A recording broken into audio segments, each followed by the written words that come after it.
জোরে জোরে গাড়ি ড্রাইভ করছে রুদ্র। রেহানকেও নাইটি ঠিক করে, কারণ তার এত চেটেছে মেজাজ সে নিজেও বুঝতে পারছে না। তবে কি অজানা কোনো প্রশ্নের উত্তরের কারণে? হয়তো না।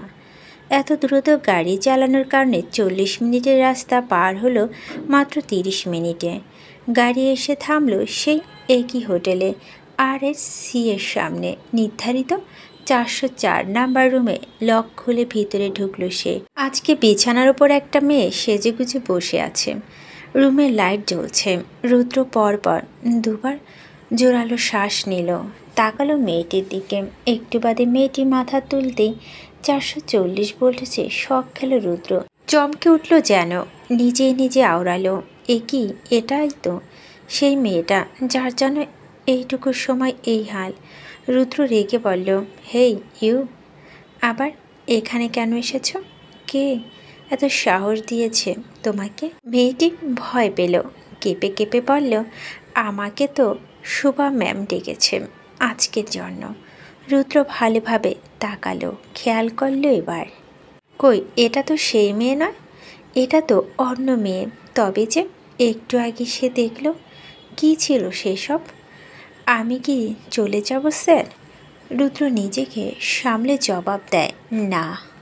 দরজা লক টেনে এগিয়ে আসে রুদ্র। হঠাৎ চোখে পড়ল সেই দিনের রাতের দৃশ্য। ওই মেয়েটা ঠিক এভাবে বসেছিল না? হ্যাঁ, এখানে বসেছিল। কেন গুটিসুটি মেরেছিল, কিন্তু কেন? এই মেয়েটি তো কি সহজভাবে বসে। সেই মেয়েটি কি হয়েছিল তাহলে? পর মুহূর্তে মাথার আগে জোরে ঝাঁঝালো রুদ্র। অসম্ভব, এই যন্ত্রণা সহ্য হচ্ছে না তার। মেয়েটাকে এক দুবার দেখে এরকম ব্যবহারে কোনো মানে আছে? মেয়েটার চুলোয় যাক মরুক, তাতে তার কি এসে যায়?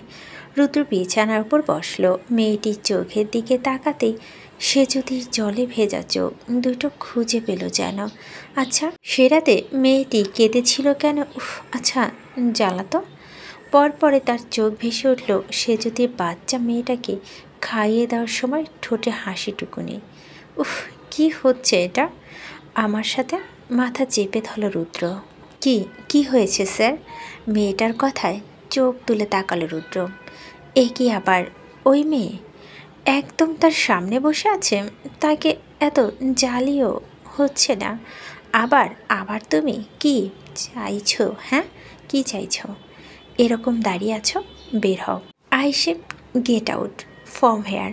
রুদ্র গলার সবটুকু জোর দিয়ে চেঁচালো। মেয়েটির আত্মা শুকিয়ে গেল ভয়ে। মনে মনে রুদ্রকে পাগল উপাধি দিয়ে রুম ছেড়ে দৌড়ে বেরিয়ে গেল সে। রুদ্র এক গ্লাস পানি ঢক ঢক করে খেলো। বিড় করল, কি চায় ওই মেয়ে? অভ্র গালে হাত দিয়ে বসে আছে, বাঁ হাতে পেপার ওয়েট ঘোরাচ্ছে। মনে মনে এমন সময় সুভার কল দেখে ভুরু কুচকালো। কানে ধরতে সুভার ফটফটে কণ্ঠে বলল, hello sir. Yes miss Subha, বলুন। অদ্রম সুভা হা হুতাশ করে বলল, মানে স্যার, বস তো মেয়েটাকে রুম থেকে বের করে দিয়েছেন। অদ্র বুঝল না। বের করে দিয়েছে মানে? জি স্যার, মেয়েটি তো তাই বলল।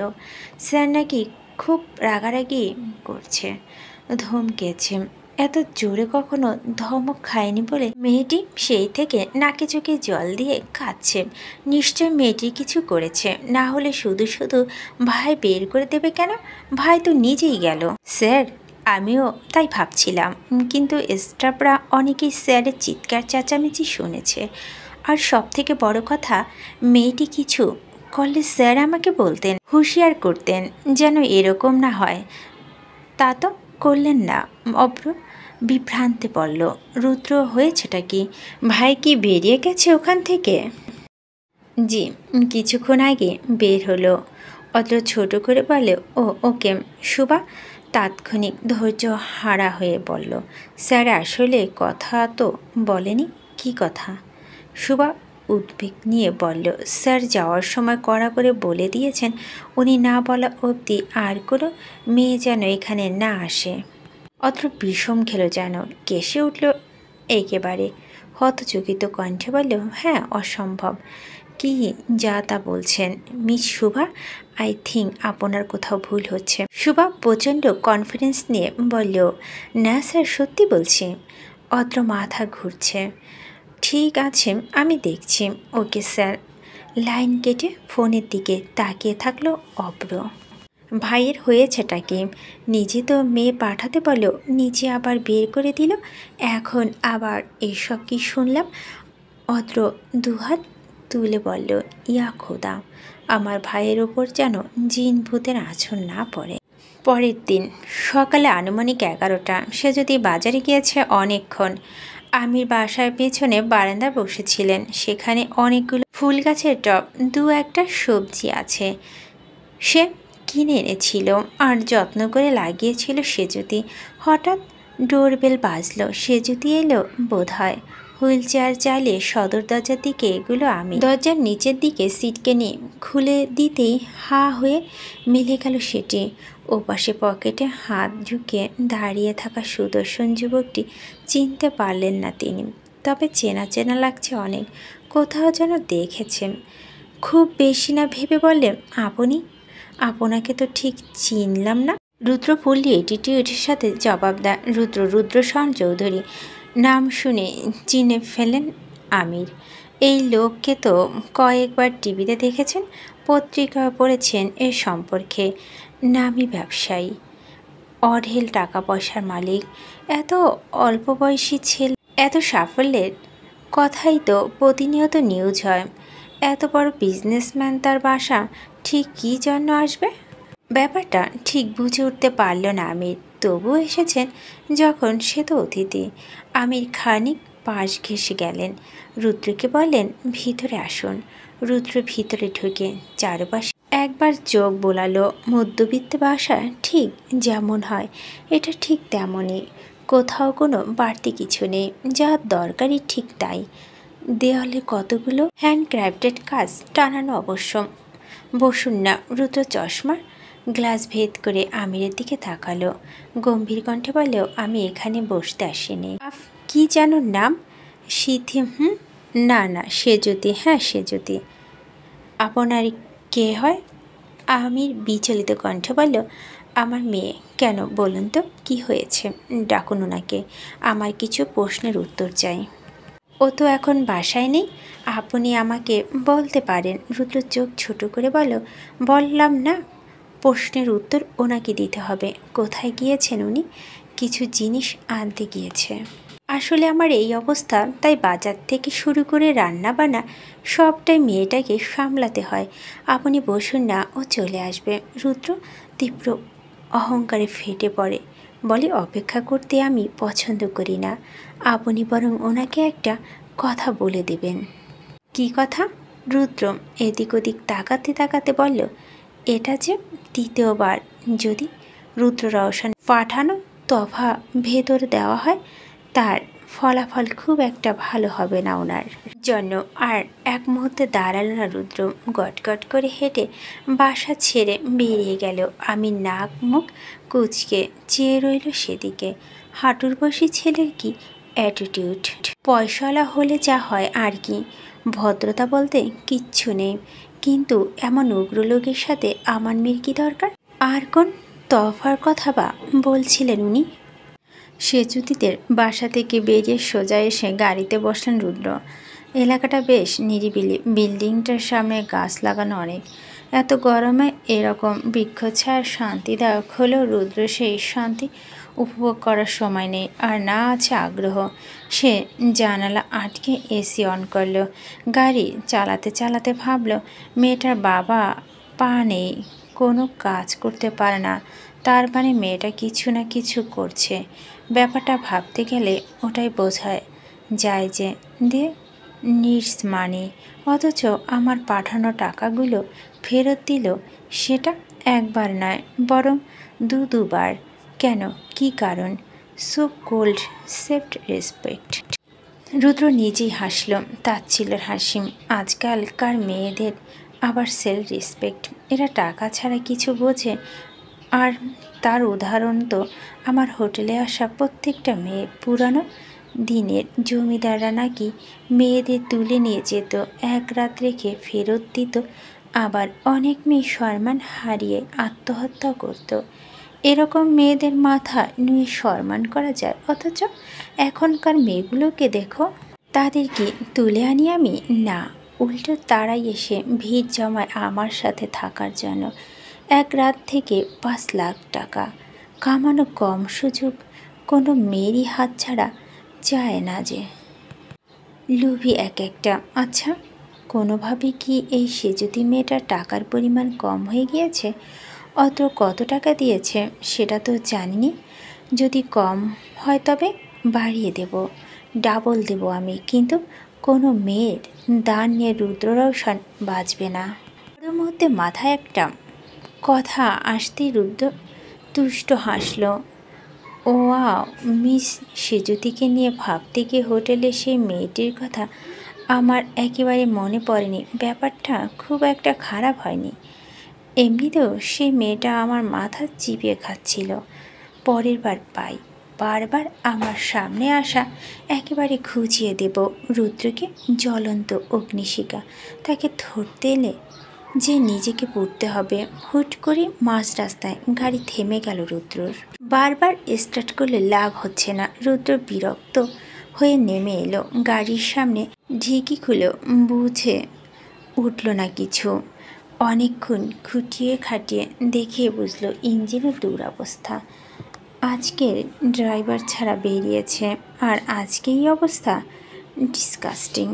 রুদ্র গাড়ির সাথে হেলান দিয়ে দাঁড়িয়ে সিগারেট ধরালো। অত্র নাম্বারে 2 বার ডায়াল করার পর ওপাশ থেকে ফোন রিসিভ হলো সে।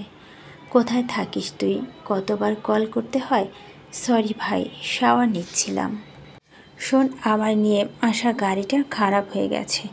আমি তোর ফোনে লোকেশন পাঠাচ্ছি, ইমিডিয়েটলি কাউকে দিয়ে গাড়ি পাঠিয়ে দে।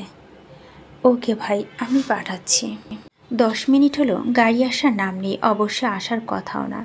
রুদ্র গাড়ি থেকে সেজুতির বাসা অনেকটা দূরে, কিন্তু কড়া রোদে রুদ্র পক্ষে দাঁড়িয়ে থাকা দুষ্কর। ওদিকে গাড়ি এছেও বন্ধ। ফর্সা মুখ লাল হয়ে উঠছে রোদের তাপে, মেজাজের অবস্থা রফা দফা। এভাবে কারো জন্য কখনো অপেক্ষা করেছে নাকি? অনেকেই করিয়েছে। রুদ্র আবার মোবারককে কল দিল, এবারও আর একই কথা। স্যার আসছি আমি, আর কিছুক্ষণ লাগবে। রুদ্র রেগে মেগে ফোন কাটল। আরও খানিকক্ষণ পর মোবারক কল দিল তাকে। রুদ্র কিরমিরিয়ে বলল, কোথায় তুই? ড্যামেট, এভাবে কতক্ষণই রোদের মধ্যে দাঁড়িয়ে থাকবো আমি? স্যার, আসলে গাড়ির জ্যামে আটকে গিয়েছে। আমি রাস্তার উল্টো পাশে আছি, কিন্তু জ্যামের কারণে গাড়ি ঘুরিয়ে আনতে পারছি না। রুদ্র পিছনে তাকালো। ওই তো গাড়ি দাঁড়িয়ে আছে তার। আসলে বিশাল জ্যাম, অথচ এই রাস্তা চলছে। ঢাকা শহরে কি একটা অবস্থা। রুদ্র শ্বাস ফেলে বলল, ঠিক আছে, তুমি ওখানে গাড়ি সাইড করো, আমি আসছি। ফোনের লাইন কেটে রাস্তা পার হওয়ার জন্য এগোলো রুদ্র। সচরাচর নিজের গাড়িতে যাতায়াত করার কারণে এই অভ্যাস নেই বললেই চলে। শেষ কবে রাস্তায় হেঁটে পার হয়েছে মনে নেই, তাই খুব একটা সুবিধে করে উঠেছে না। রাস্তার গাড়িগুলো কি স্পিডে ছুটে, এই প্রথম আন্দাজ করল রুদ্র। যান হাতে নিয়ে পার হতে হয় দেখছি। যার একটা ধমকে ততস্থ তাকে গোটা ধানমন্ডি সে কিনা রাস্তা পার হতে রীতিমতো হিমশিম খাচ্ছে। আরে, এই যে গাড়ি আসছে তো, সরে যান। এই যে শুনতে পাচ্ছেন? পিছন থেকে অনবরত চেঁচিয়ে যাচ্ছে সেজুতি। হাতে তার বাজারের ব্যাগ, পুঁইশাকে লতানো ডগাটা বেরিয়ে আছে সেখান থেকে। ফেরার পথে কাউকে এমন ঝুঁকিপূর্ণভাবে রাস্তা পার হতে দেখে দাঁড়িয়ে গিয়েছিল। হুট করে লোকটা অন্যদিকে থেকে গাড়ি আসতে দেখেই চেঁচিয়ে যাচ্ছে তখন থেকে, কিন্তু এই লোকের কানে চেঁচিয়ে গলা ভাঙলেও শুনছে না। এত গাড়ির শব্দে সে যদি বলা কথাগুলো কান অবধি পৌঁছাচ্ছে না রুদ্রের। সে তো রাস্তা পার হতে গিয়ে হাবুডুবু খাওয়ানোর মতো দশা। রুদ্রের হঠাৎ চোখ পড়ল তার দিকে। একটি গাড়ি খুব হাই স্পিডে এগিয়ে আসছে, কিন্তু সরে যাওয়ার আর উপায় নেই। অনেকটা দেরি। তবে কি এখানে মৃত্যু? রুদ্র রওশন চৌধুরী রাস্তা পার হতে গিয়ে মরবে, নিউজ আসবে, সড়ক দুর্ঘটনা মারা গেল। রুদ্র রওশন চৌধুরী সত্যি মৃত্যু এভাবে আসবে জানা ছিল কি? রুদ্র প্রস্তুতি নিল মরার। গাড়ির কাছাকাছি আসতে হুট করে কারো ধাক্কায় রাস্তার পাশে পড়ল ছিটকে, পিছনের পাশে কপাল ঢুকে গেল। টন টন করে উঠল, জায়গাটা ছিলে গিয়েছে। কপাল চেপে ধরে সামনে তাকালো রুদ্র। কে ধাক্কা দিল তাকে? সে কি বেঁচে গেল? তবে তার থেকে খানিকটা দূরে রক্তাক্ত অবস্থা পড়ে আছে একটা মেয়ে। পাশে সবজি ব্যাগটা লুটোপুটি খাচ্ছে। ধাক্কা খেয়ে গাড়িটাও নিয়ন্ত্রণ হারিয়ে কারেন্টের খাম্বার সাথে গাড়ি লেগেছে। তার কি অবস্থা রুদ্র জানে না। মেয়েটি তাকে বাঁচিয়েছে সেটুকুনি শুধু ঢুকেছে মাথায়। রুদ্র উদ্ভ্রান্তের মতো সেদিকে ছুটে গেল ঝাপসা চোখে। কাউকে নিজের দিকে ছুটে আসতে দেখো স্পষ্টভাবে কিছু বুঝে ওঠার আগে দু চোখের পাতা বন্ধ হয়ে গেল সেজুতি। মনে মনে শুধু প্রার্থনা করল সে যেন বেঁচে থাকে, না হলে বাবার কি হবে? রুদ্র কাছে এসে হাঁটু মুড়ে বসে সেজুতিকে নিজের দিকে ফেরালো। মুহূর্তে শীত দ্বারা ঠান্ডা হয়ে এলো তার। আশেপাশে লোকজনের ভিড়, গাড়িগুলো যেতে না পেরে বিশাল জ্যাম বেঁধেছে এপাশেও। আরে এটা তো সেই হোটেলের মেয়েটা। ও শিট, আমাকে বাঁচাতে গিয়ে নিজে গাড়ির নিচে পড়ে গিয়েছে। মোবারক কোনো মতে গাড়ি নিয়ে আসতে পেরেছে। রুদ্র গাড়ির নিচে পড়তে পড়তে বেঁচে যাওয়ার দৃশ্য দেখে সে গাড়ি নিয়ে এক প্রকার উড়ে এলো। স্যার, আপনি ঠিক আছেন তো? রুদ্র উত্তর দিল না। সেজুতির গলা হাত সব কেটেছে, সেখান থেকে রক্ত পড়ছে অনর্গল। অবচেতন সেজুতিকে কোলে তুলে নিয়ে গাড়িতে উঠল রুদ্র। সেজুতির মাথা নিচে কোলে রেখে মোবারককে বলল, এখানে যে হাসপাতালটা আছে সেখানে চলো। গাড়ি অনেক দূরত্ব ড্রাইভ করছে। মোবারক আর রুদ্র এক ধ্যানে তাকিয়ে আছে সেজুতির দিকে। সেজুতির চোখের পাতা মৃদু কাঁপছে, মাথা এক পাশ থেকে চুয়েছে, রক্ত পড়ছে। তবে যতটা পড়ার কথা ততটা নয়। মেয়েটির গায়ে বোধহয় রক্ত কম, যেমন ফ্যাকাশে হাত পা। মেয়েটা আজ তাকে বাঁচালো, না হলে এখানে এই অবস্থা এতক্ষণে তার থাকতে হতো। রুদ্র চোখ বুজে সিটের সাথে মাথা এলোলে মনে মনে চাইল মেয়েটি বেঁচে যাক, তার ঋণ না থাকুক। এত বড় ঋণের বোঝা সে বইতে পারবে না। গাড়ি ব্রেক ধরায় ধ্যান ভাঙল রুদ্রের। আবারও সেজুতিকে কোলে নিয়ে হাসপাতালে ভিতরে ঢুকলো। এত বড় বিজনেসম্যানকে এই অবস্থা দেখে সেদিকে এগিয়ে এলো হাসপাতালে কজন। ওনাদের চোখে কৌতূহল। মেয়েটিকে রুদ্র কোলে বা কেন? এত প্রশ্ন তাদের। রুদ্র চোখে মুখে দেখে বুঝে নিল। বিরক্ত হলো। অ্যাক্সিডেন্ট কেস, ইমিডিয়েট স্ট্রাকচার নিয়ে আসুন যান। তবুও ঠায় দাঁড়িয়ে তারা যেন চাক্ষুষ সিনেমার দৃশ্য। রুদ্র এবার জোরে চিয়ে বললেন, আরে এখানে দাঁড়িয়ে আছেন? Just go. যাচ্ছি স্যার, যাচ্ছি। বাইরে চেঁচামেচির শব্দ। হাসপাতালে এমন ষাঁড়ের মতো কে চেঁচায়? কাণ্ডজ্ঞান নেই নাকি? চেম্বার ছেড়ে উঠে এলো হোসাইন। প্রতিমধ্যে একজন নার্সকে দেখে জিজ্ঞেস করলো, কি হয়েছে নার্স, এত চিৎকার কিসের? মেয়েটি দাঁড়ায় ছিল, তাড়াহুড়ো কণ্ঠে বলল, স্যার, বিজনেসম্যান রুদ্র রওশনের কোনো রিলেটিভের অ্যাক্সিডেন্ট হয়েছে, সেজন্য উনি হাইপার হয়ে চিৎকার করছেন। রুদ্রের নাম শুনে চিনতে সময় লাগেনি তার। গতবার এর অপারেশনে হোসেন করেছিল। তার ওপর এত বিখ্যাত একজন ব্যবসায়ী, না চিনি উপায় কি? পেশেন্ট কোথায়? পেশেন্ট করিডোরে। স্টেশন নিয়ে যাওয়া হচ্ছে। হোসেন রেগে বলল, আরে এখানে হচ্ছে মানে কি? যান তারা দিন। আর অ্যাক্সিডেন্ট কেসের ট্রিটমেন্ট এর ভারপ্রাপ্ত কে আছেন? Doctor Ratul sir. ঠিক আছে, ওনাকে খবর দিন। নার্স মাথা নেড়ে চলে যেতেই করিডোরের বারান্দা দিকে এগিয়ে গেল হোসেন। রুদ্র কোলে সেজুতিকে চোখে পড়তেই দৌড়িয়ে এলো সে। বিচলিত হয়ে প্রশ্ন ছিল একের পর এক। রুদ্র সেসবের কান নেই। সে তাকিয়ে আছে দূরে স্ট্রেচারের দিকে। ইতিমধ্যে স্ট্রেচার নিয়ে হাজির হয়ে গেছে ওয়ার্ড বয়। রুদ্র তড়িঘড়ি করে কোল থেকে নামে সেখানে শুয়ে দিল সেজুতিকে। মুহূর্তে তাকে নিয়ে আইসিইউতে ঢুকলো ডাক্তার হোসেন। এর মুখে চিন্তার ছাপ স্পষ্ট। সেও হন্তদন্ত হয়ে ছুটে গেল স্ট্রেচারের পিছু পিছু। রুদ্র একবার ভাবল, হাসপাতাল তো নিয়ে এসেছি, এবার বরং চলে যাই। পরক্ষণে আবার তার মানবিকতা তাকে বাধা দেওয়া সেখানে রাখা চেয়ারে বসে পড়ল। এসেছে যখন একবারে জেনেই যাবে মেয়েটি কেমন আছে। আধ ঘন্টা পর ডাক্তার রাতুল সহ ডাক্তার হোসেনকে বের হতে দেখে উঠে দাঁড়ালো রুদ্র। সি ইস ওকে ডাক্তার, ইয়া এখন সুস্থ। মাথায় চোট পেয়েছিল, কিন্তু আল্লাহর রহমতে সেটা খারাপভাবে হয়নি, যার কারণে সিরিয়াস কিছু হওয়ার থেকে বেঁচে গিয়েছিল উনি। ডাক্তার রাতুল এমনিতে হাত পায়ে চোট পেয়েছে, পিসের রাস্তা পড়েছে তো, তাই কেটে কুটে গিয়েছে। তাকে চিন্তার কিছু নেই, পেন কিলার দিলে ঠিক হয়ে যাবে কদিনে। ভিতর থেকে একটা স্বস্তির নিঃশ্বাস বেরিয়ে এলো রুদ্রের। যাক, মেয়েটা বেঁচে গেছে। ডাক্তার রাতুল চলে গেল, আপাতত কাজ শেষ। কিন্তু হোসেন গেল না, সে একভাবে তাকিয়ে থাকলো রুদ্রর দিকে।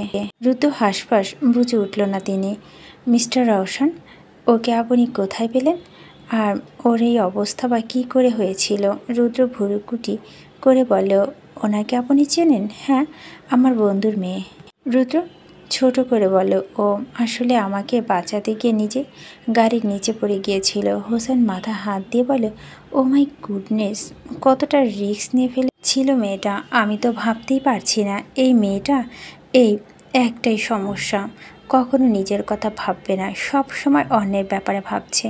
এই যে দেখুন, আপনাকে চেনে না, জানে না, অথচ এই দুবার আপনাকে বাঁচালো মেয়েটা। রুদ্র সম্মতি ফিরে পাওয়ার মতো তাকালো। দুবার?